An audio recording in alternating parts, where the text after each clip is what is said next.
Halo, selamat datang di channel Exploring Herbal.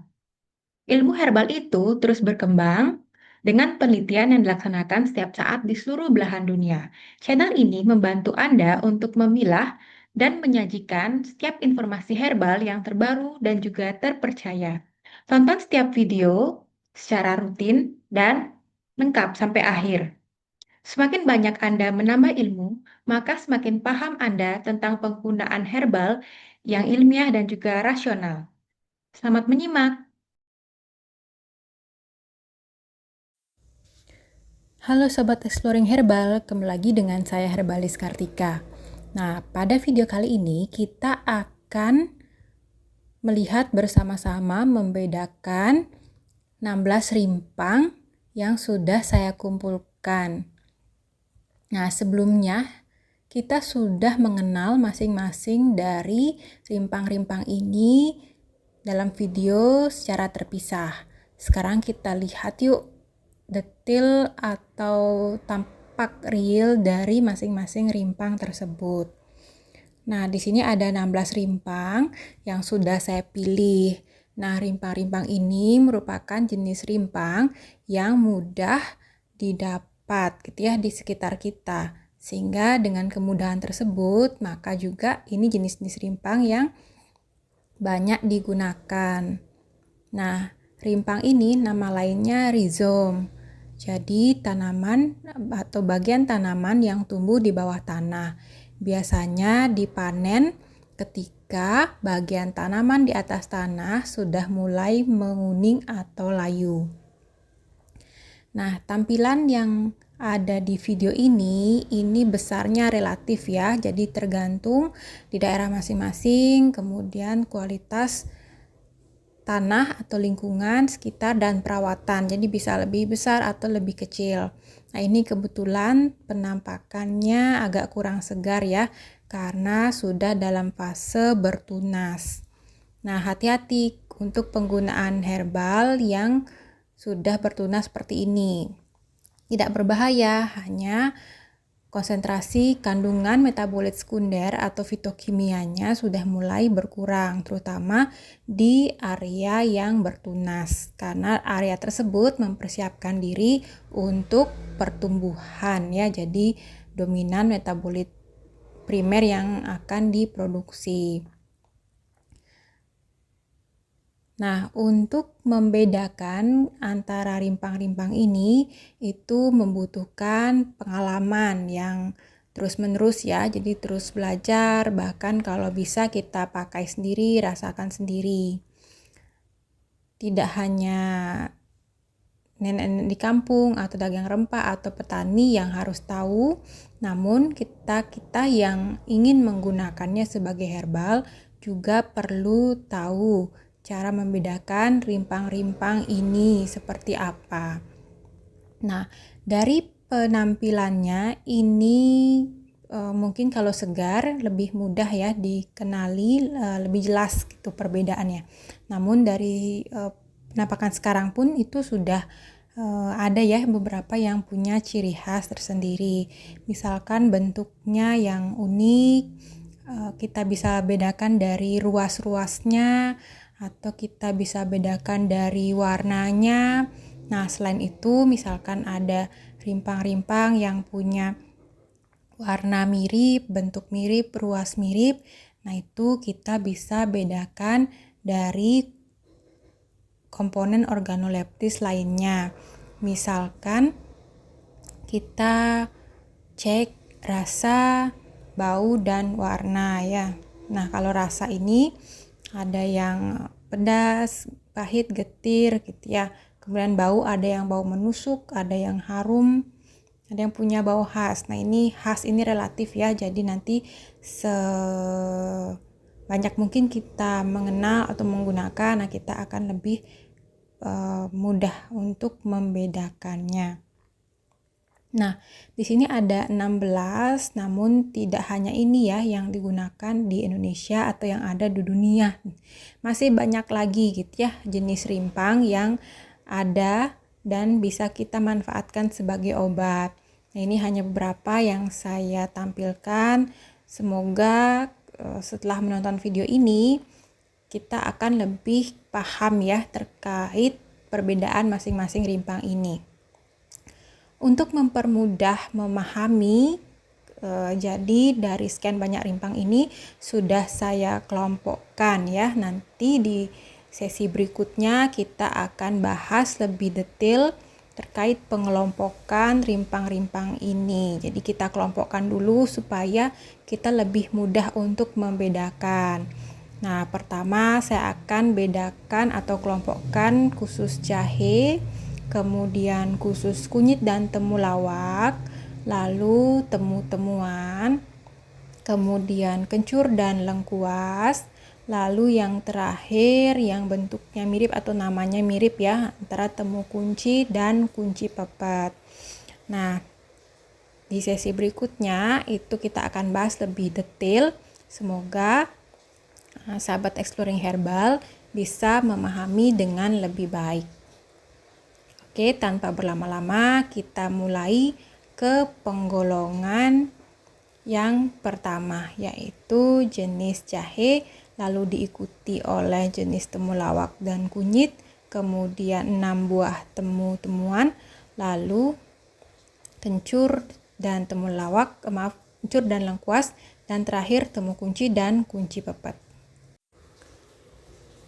Yang pertama kita bedakan yaitu antara jahe biasa, jahe gajah, dan ada jahe merah. Nah, jadi untuk jahe-jahe ini karena namanya sama-sama jahe, nah ini punya kesamaan yaitu dari bau dan rasa. Nah, jahe ini biasa digunakan dalam campuran minuman maupun masakan. Namun yang paling kita sering gunakan mungkin jahe biasa ya. Ini adalah jahe biasa ya, jahe yang sering kita gunakan. Bisa dilihat itu ada seratnya. Nah, jahe itu syarat serat.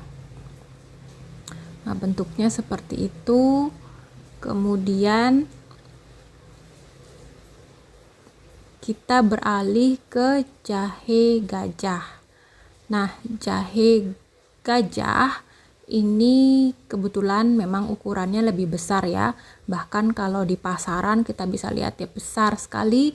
Maka dari itu kita sering kenal dengan jahe gajah ya. Gajah diumpamakan benda yang besar. Seperti itu juga jahe gajah. Nah, di samping jahe dan jahe gajah, di sini ada juga jahe emprit ya, tapi saya tidak tampilkan. Nah, perbedaan antara jahe dan jahe gajah ini ada di rasa ya. Nah, jahe gajah nih dia besar, namun rasanya cenderung lebih ringan dibanding jahe biasa. Kalau jahe emprit yang tidak ada di sini, nah itu dia kecil-kecil cabai rawit. Jadi ukurannya seringnya lebih kecil dibanding jahe biasa dengan rasa yang lebih keras. Kemudian kita lanjut ke jahe merah ya, sesuai namanya memang dari tampilan luar kulit jahe ini itu lebih gelap, cenderung kemerahan atau kehitaman. Nah, ketika diiris, nah irisannya juga berwarna kemerahan ya, cenderung coklat kemerahan. Jadi bisa kita lihat. Nah, sama seperti jahe biasa cuma warnanya. Nah, ini kita bandingkan antara jahe merah dengan jahe biasa. Bisa kita lihat ya jelas perbedaannya. Kalau jahe biasa atau jahe gajah itu cenderung putih kekuningan, sedangkan jahe merah itu kecoklatan hingga kemerahan. Nah, jahe merah ini harganya biasanya lebih mahal dan dimanfaatkan dalam banyak industri obat-obatan atau herbal. Penggolongan berikutnya kita akan membedakan antara temulawak, kunyit, dan kunyit putih. Nah, antara temulawak dan kunyit ini itu bahkan banyak yang belum bisa membedakan ya. Nah, kita mulai antara temulawak dan kunyit biasa. Nah, mereka sama-sama punya warna irisan atau warna dalam itu oranye ya, jadi cenderung oranye karena kandungan kurkuminnya yang tinggi, jadi golongan kurkuminoidnya lumayan tinggi. Nah, jadi sebanding ya antara temulawak dengan kunyit warnanya. Kalau kualitasnya makin bagus, nah warnanya lebih dominan oranye gitu ya. Kemudian temulawak, nah bisa dilihat ini besar ya ukurannya karena memang tanamannya sendiri itu memang besar, menjulang gitu ya, batangnya besar, daunnya besar. Setara dengan ukuran rimpangnya. Ini kebetulan saya ambil yang ukuran kecil ya. Kalau aslinya itu besar sekali. Kemudian ini kunyit. Nah, kunyit ya seperti sering kita gunakan ya. Biasanya yang dijual itu adalah bentuk panjangnya ini, yang bagian ujung-ujungnya, akarnya gitu ya. Sedangkan ada bagian yang namanya inang atau induk kunyit, itu cenderung ukurannya besar seperti itu. Kemudian ada kunyit putih. Nah, bisa lihat namanya kunyit putih ya. Warnanya bukan oranye tapi putih kekuningan. Nah, bentuknya ini kita bedakan dengan kunyit. Nah, itu memang ruas-ruasnya agak lebih lebar dibanding kunyit. Namun dari sisi aroma ya sama ya seperti kunyit, cuma kandungan kurkuminnya rendah, namun dikompensasi dengan kandungan senyawa yang lain. Nah, bisa bedakan ya, beda sekali antara kunyit putih dengan kunyit biasa. Kunyit putih ini biasanya digunakan untuk obat ya, jarang untuk bumbu masak. Berikutnya kita ke 6 temu-temuan. Ada temu mangga, temu giring, temu hitam, kemudian lempuyang, bangle, dan temu tis atau temu blenyeh. Nah, bentuknya seperti ini ya, susah dibedakan dan mungkin jarang ya digunakan dalam bumbu dapur. Kebanyakan dimanfaatkan untuk membuat minuman herbal atau campuran herbal. Nah, dari keenam herbal ini, temu mangga mungkin yang karena baunya yang khas ya, ini mungkin yang sudah pernah mencium atau nanti akan membedakan. Nah, dia punya bau seperti mangga muda, betul-betul seperti mangga muda. Jadi khas dari bau gitu ya. Mungkin dari bentuknya kalau susah dibedakan, kita cium baunya saja. Nah, itu untuk temu mangga. Kemudian kita ke bangle. Jadi rimpang kedua yang mungkin bisa jadi pembeda khas yaitu bangle. Bangle ini warnanya kekuningan ya, rimpangnya cenderung ke kuning. Nah, baunya kalau dari perspektif saya itu agak manis, menusuk ya, baunya punya bau menusuk yang sering membuat sakit kepala kalau saya cium berulang-ulang. Kemudian berikutnya temu tis atau blenyeh. Nah, ini kerabatannya dekat dengan kunyit biasa, dan kalau diiris pun ini warnanya kuning ya, kuning cenderung orange. Namun kalau dibandingkan dengan kunyit, nah ini kalau digambar agak kurang jelas ya, saya deskripsikan saja. Jadi kalau dibandingkan dengan kunyit biasa, nah kunyit biasa itu warnanya lebih orange, jadi orange gelap gitu ya. Kalau temu tis atau temu blenyeh ini cenderung kuning tua seperti itu, agak orange.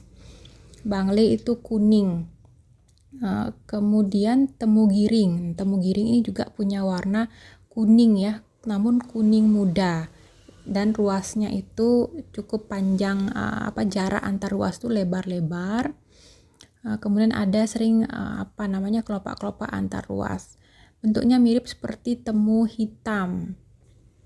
Namun temu giring itu khas ya, dia agak melengkung gitu. Kemudian temu hitam itu kita lihat bisa bedakan dengan temu giring karena warnanya yang cenderung kuning kecoklatan atau kuning ya ke arah hitam gitu ya, tapi bukan hitam, cenderung ke abu-abu, abu-abu gelap.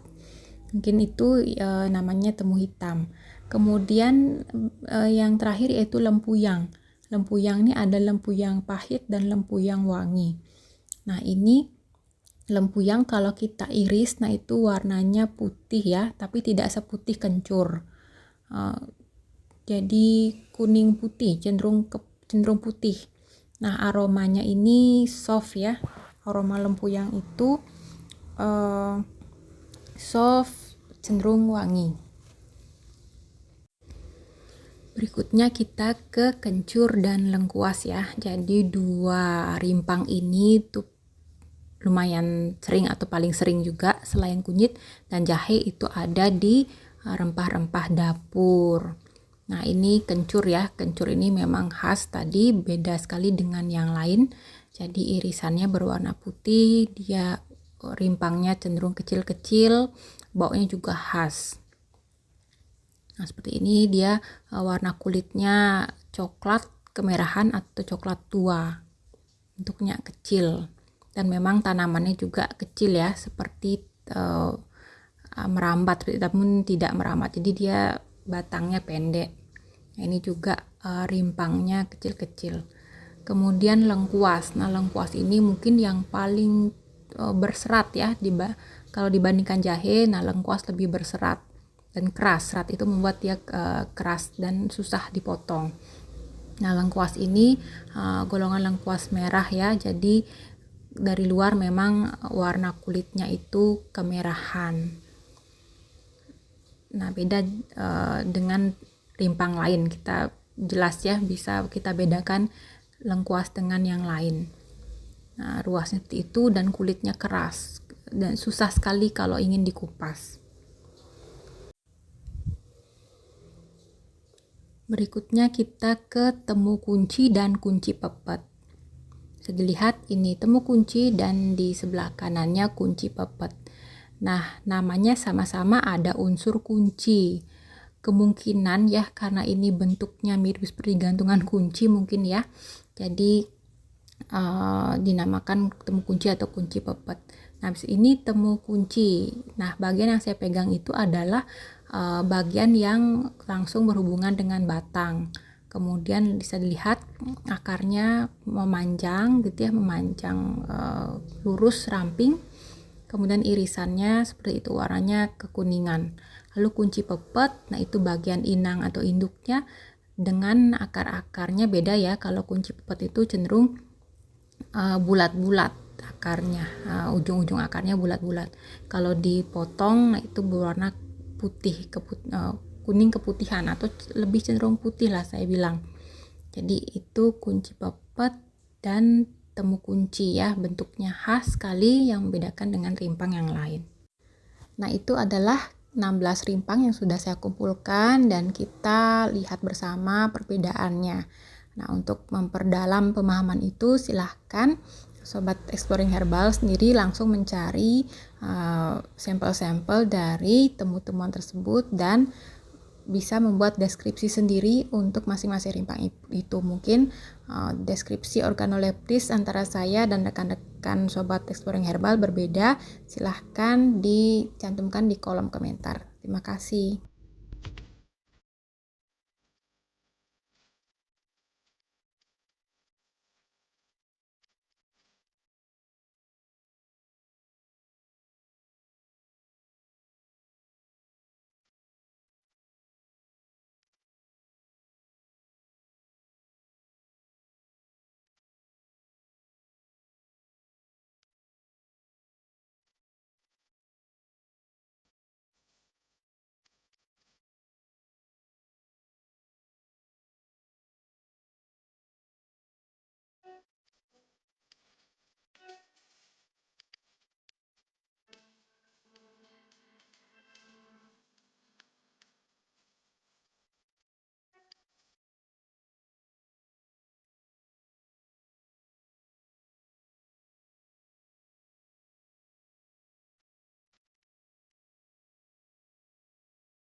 Demikianlah pembahasan video kali ini.